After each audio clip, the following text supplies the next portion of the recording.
Gusto ko lang sanang kumuha ng mga sagot patungkol sa nangyaring pagnanakaw sa isang tindahan. Sige po, willing po ako magbigay ng statement at maging witness. Maaari mo bang sabihin kung anong eksaktong nangyari? Around 8:30 po, may pumasok na lalaki, naka-black na hoodie, tapos naka-face mask siya. Tapos, pumasok siya sa loob ng tindahan. Tsaka may tinutok siya sa ilalim ng jacket niya. Tapos sabi niya, ibigay raw ng may-ari yung pera. Tapos may mga kinuha pa siyang gamit. Sa pagkakaalam mo, Miss Kayabyab, magkano ang nakuhang pera? Siguro mga around 10K, ganun.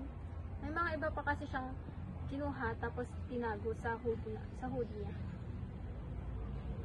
Nare-recognize mo ba yung boses ng suspect? Sa pagkakalam ko, hindi naman gaanong malalim. Parang saktuhan lang. Mga binata na rin siguro. Naka-face mask kasi siya kaya hindi ko siya nakita.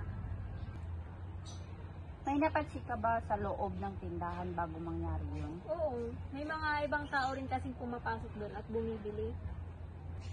Maraming salamat, Miss Kayabyab, sa kooperasyon na binigay mo sa akin. Kukontakin na lang po namin kayo sa mga susunod na araw. Yes po, thank you po.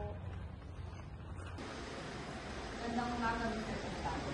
Andito ka ngayon dahil nakita ka sa CCTV ng isang tindahan bago mangyari ang isang pagnanakaw.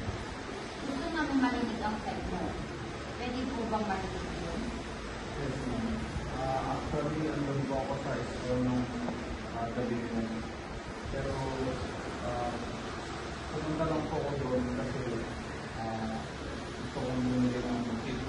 Kaya, kapag ko pa ng kids, umalis na din ako. Anong oras ka nung umalis sa school? Around